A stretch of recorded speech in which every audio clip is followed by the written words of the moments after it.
నక్సలైట్లు ఈ మాట వింటే పేదోడు మా అన్నలు అక్కలు అని చేరదీసేవారు ఒకప్పుడు. అసలు నక్సలైట్లు అంటే ఏంటో కూడా తెలుగు రాష్ట్రాల్లో చాలామందికి తెలియని పదం. అన్నలు అన్నలు అంటూ ఆ పేరుతోనే ప్రతి పేదింటి కుటుంబ సభ్యునిగా మెలిగేవారు నక్సలైట్లు. అందుకే అప్పుడు వారు పేదల రక్షకులుగా అభిమానం సంపాదించారు. అలాంటి వారు మరి నేడు ఏ విధంగా సవాళ్ళు ఎదుర్కొంటున్నారు? వారి మనుగడ ఏమైంది? మొదట్లో అంత హక్కున చేర్చుకున్న ప్రజలు నేడు ఎందుకు దూరం పెడుతున్నారు? మళ్ళీ వాళ్ళు బలం పుంజుకోగలరా అసలు? ఇలాంటి మరిన్ని ఆసక్తికర విషయాలు తెలుసుకునే ముందు మన ఛానల్ సబ్స్క్రైబ్ చేసి ఆదరించండి. ఈ వీడియోను ఎక్కడా స్కిప్ చేయకుండా పూర్తిగా చూడండి.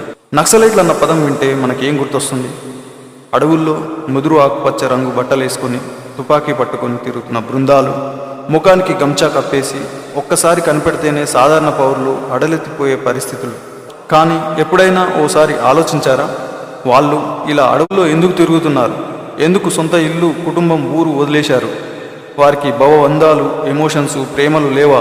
ఇదంతా వారి సొంత ప్రయోజనాల కోసమా, లేదా నిజంగా పేదల బావు కోసమా అని మనం పరిశీలిస్తే అప్పటి నియంతృత్వ అధికార పోకడలు, భూస్వామ్య జమీందారీలు, గుత్తేదారులు చేస్తున్న అక్రమాలకు, అరాచకాలకు ఎదురొడ్డు నిలబడి పేదల పక్షాన కొట్లాడిన బలం ఈ నక్సలిజం. గిరిజనులకు భూమి రావాలి, దున్నేవాడితే భూమి, దొర ఏంది, దొర పీకుడేంది అని రైతులు దోపిడి ఉరికాకూడదు, సమాజంలో సమానత్వం రావాలి అనే సిద్ధాంతంగా మొదలైంది ఈ నక్సలిజం. మరి ఇది మొదట ఎక్కడ మొదలైంది అని చూసుకుంటే నక్సల్బరీ నుంచి మొదలైన ఈ ఉద్యమం దేశం మొత్తం ఎలా ఉవ్వెత్తున ఎగిసిపడింది అనే అంశాన్ని ఒక్కసారి గుర్తు చేసుకుంటే 1967లో పశ్చిమ బెంగాల్లోని ఒక చిన్న ఊరు నక్సల్బరీ. ఊర్లో రైతులు భూస్వాముల దౌర్జన్యాలకు విసిగి వేసారి ఇక చాలు అని ఎదురు తిరిగారు. ఆ వంట ఒక్క ఆ ఊరితోనే ఆగిపోలేదు. కొద్ది రోజుల్లోనే దేశమంతటా విస్తరించింది. పేదల గుండెల్లో ఆశాదీపంగా వెలిగి నమ్మకాన్ని పెంచింది. అవినీతి రాజకీయ నాయకులకు, భూస్వామ్యులకు, జమీందారులకు, దళారులకు, దోపిడీదారులకు ఉచ్చపోయించేలా ఈ ఉద్యమం ముందుకెళ్ళింది. మీ అందరికి గుర్తుండే ఉంటుంది, నక్సలైట్ అని పేరు వింటేనే పోలీసులు అడవుల్లోకి వెళ్లేందుకు భయపడేవారు ఆ పరిస్థితుల్లో.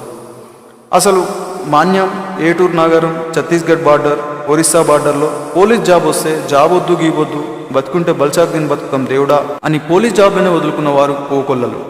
రైల్వే ట్రాక్లు పేల్చేయడం, పోలీస్ స్టేషన్లపై దాడులు, రాజకీయ నాయకులపై మందుపాత్రల దాడులు, ఇలా పేదల విప్లవంగా పేరుగాంచి దేశమంతా మారుమోగింది. అడవుల్లో గిరిజనులు, గ్రామాల్లో రైతులు, కూలీలు అందరూ వీరిని హీరోల్లా కాదు దేవుళ్ళలా చూసేవారు. దానికి తోడు మన తెలుగు రాష్ట్రాల్లో ఆర్ నారాయణమూర్తి, దాసరి నారాయణమూర్తి లాంటి సామాజిక కార్యకర్తలు, సినీ దర్శకులు నక్సలిజంపై తీసిన సినిమాలు వారు ప్రభుత్వాన్ని నిలదీసే తీరును, అన్యాయాన్ని, అక్రమాలను అడ్డుకునే తీరును పేదలకు కళ్ళు కట్టినట్లు చూపించారు. అందులో కొన్ని మచ్చుకు చూసుకుంటే ఎర్ర సైన్యం, అడవి దివిటీలు, ఊరు మనవారు, దండకారణ్యం, ఒసే రాములమ్మ, శ్రీరాములయ్య, ఇలా చెప్పుకుంటూ పోతే అర్ధగంట పట్టుద్ది.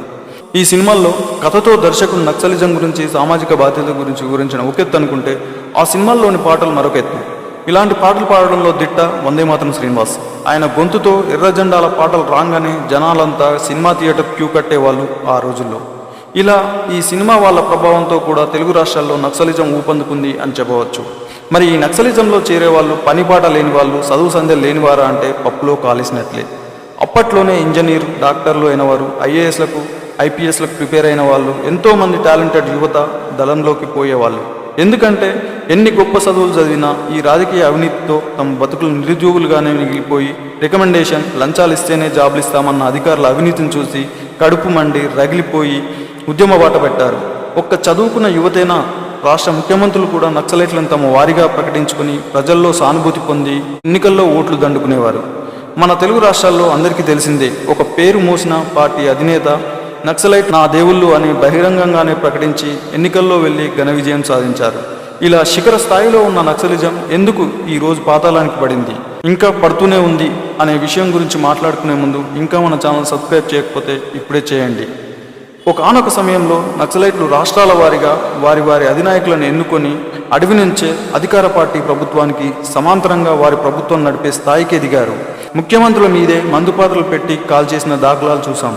అందుకు ఉదాహరణగా ఉమ్మడి ఆంధ్రప్రదేశ్ సీఎంగా పనిచేసిన చంద్రబాబు నాయుడు మీద అలిపిరి ఘటన మనకందరికీ గుర్తుంది. దాంతోపాటు అప్పటి హోంమంత్రి ఎలిమినేట్ మాధవరెడ్డిపై జరిగిన మందుపాత్ర అటాక్, దాంతో అతను దుర్మరణం చెందిన సంఘటన కూడా ఇంకా మన కళ్ళ ముందే మెదులుతోంది. ఇంకా ఛత్తీస్గఢ్, జార్ఖండ్ వంటి ప్రాంతాల్లో ఎంతోమంది ప్రజాప్రతినిధులను పట్టపగలు మిట్ట మధ్యాహ్నం ప్రజా దర్బార్లో ఊచకోత కోసిన వైనం. అందుకే రాను రాను ప్రభుత్వాలు కూడా అసలు ఏంటి ఈ పరిస్థితి, వీళ్ళకెక్కడి నుంచి ఇంత ధైర్యం, ఇంత హిమ్మతి అని క్షుణ్ణంగా క్షేత్రస్థాయి నుంచి కమిటీలు వేసి ఆ కమిటీ నుంచి వచ్చిన నివేదికలు పరిశీలించి ఇది చట్ట సమస్య కాదు, సామాజిక ఆర్థిక సమస్య, అందుకే అడవుల్లో కూడా పాఠశాలలు కట్టింది, రోడ్లు వేసింది, ఆసుపత్రులు ఓపెన్ చేసింది. దాంతోపాటు చంద్రబాబు హయాంలో జరిగిన ప్రత్యేక దళాలు, గ్రేహౌండ్స్, కోబ్రా వంటి స్పెషల్ ఫోర్సెస్ను అపాయింట్ చేయడం, పక్క రాష్ట్రాల మధ్య కోఆర్డినేషన్, మావోయిస్టుల ఉనికిని కనిపెట్టేందుకు డ్రోన్లు, సెల్ టవర్స్ ఇలాంటి సాంకేతికత అడవుల్లో కూడా ఏర్పాటు చేసి మావోయిస్టులను ఎక్కడ దొరికితే అక్కడ ఏరిపారేయడం ప్రభుత్వం టార్గెట్గా పెట్టుకుంది.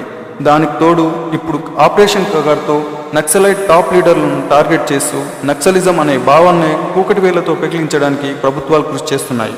ఇక్కడ మనం ఒకటి గుర్తుపెట్టుకోవాలి, కేవలం ప్రభుత్వాలు తలుచుకుంటేనే ఇవన్నీ జరుగుతున్నాయా అంటే కాదనే చెప్పాలి ముమ్మాటికి.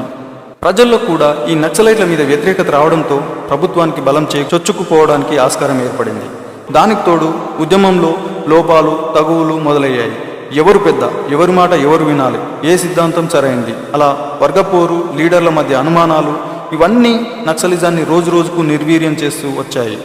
అందుకే ఒకప్పుడు మద్దతిచ్చిన గిరిజనులు కూడా విసిగిపోయారు. ఎందుకంటే పాఠశాలలు కాల్చివేయడం, ఆరోగ్య కేంద్రాలు పేల్చివేయడం, రహదారులు ధ్వంసం చేయడం, పోలీసులకు ఇన్ఫార్మర్లుగా పనిచేస్తున్నారంటూ గిరిజన యువకులను ప్రజా దర్బార్ పేరిట చంపేయడం, ఇలాంటి సంఘటనలతో పేద గిరిజనులు నక్సలైట్లకు దూరమయ్యారు.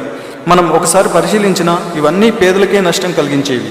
అందుకే మన కోసం పోరాడుతున్నామంటూ మన మౌలిక సదుపాయాలనే దూరం చేస్తున్నారు అనే భావనతో రోజు రోజుకు నక్సల్స్కు గిరిజన పేదలు, దళిత, బడుగు, బలహీన వర్గాలు కూడా దూరమవుతూ వచ్చాయి. ఇది ఒక ఎత్తైతే సమాజంలో సమానత్వం కావాలంటూ ఉద్యమ బాట పట్టిన నక్సలిజంలో కూడా పై స్థాయి నాయకత్వం అంతా అగ్రవర్ణాల ఆధిపత్యం ప్రకారమే సిద్ధాంతాలు, వ్యూహాలు రూపొందించడం, ఇవన్నీ చూసిన బీసీ, ఎస్సీ, ఎస్టీ వర్గాల ప్రజలు నక్సలిజాన్ని చీదరించుకోవడం మొదలుపెట్టారు. అదేవిధంగా నక్సలైట్గా చేరిన నయీం లాంటి వాళ్ళు తర్వాత కోవట్లుగా మారి పోలీసులకు లొంగిపోయి నక్సల్స్ రహస్యాలు పోలీసులకు చేరవేసి చివరికి రౌడీ షీటర్లుగా మారారు. వాళ్ళ వల్ల నక్సలైట్ అనే పదానికి మచ్చపడిందని మేధావులు అభిప్రాయపడుతూ ఉంటారు. ఒకప్పుడు నక్సల్స్లో చేరి జనజీవన స్రవంతిలో కలిసి నాడు నక్సల్స్గా ఉన్నప్పుడు కూడబెట్టుకున్న ధనంతో కొందరు రాజకీయాల్లో చేరి పదవులు దక్కించుకొని సెటిల్ అయ్యారనే అపవాదు కూడా ప్రజల్లో బలంగా నాటుకుపోయింది. నక్సలిజం నుంచి వచ్చిన అందరు రాజకీయ నాయకులు ఈ విధంగానే చేస్తున్నారు అని మాత్రం మన ఉద్దేశం కాదు. కొంతమంది మాత్రమే ఈ విధంగా చేస్తున్నారు అనేది మనం ఇక్కడ గమనించాలి. దాంతో ప్రజల్లో నక్సలైట్ల పట్ల నమ్మకం కనుమరుగైపోయింది. మరి ఈ ప్రజల మద్దతు తిరిగి సంపాదించుకోగలరా? నక్సలిజానికి తిరిగి పునర్వైభవం తీసుకురాగలరా? అసలు ఇప్పుడున్న సాంకేతిక యుగంలో, డిజిటల్ ప్రపంచంలో ఈ నక్సలైట్ల అవసరం ఈ సమాజానికి అవసరం ఉందా? ఇలాంటి ప్రశ్నలకు సమాధానం తెలిస్తే కామెంట్లో తెలియజేయండి. ఈ ప్రశ్నలన్నింటికి సమాధానాలతో మరో వీడియోతో మీ ముందుకు వస్తాం. దానికి మేము నిర్ణయించుకున్న టార్గెట్ 1000 లైకులు. Bye, see you after we reach our target. Thank you.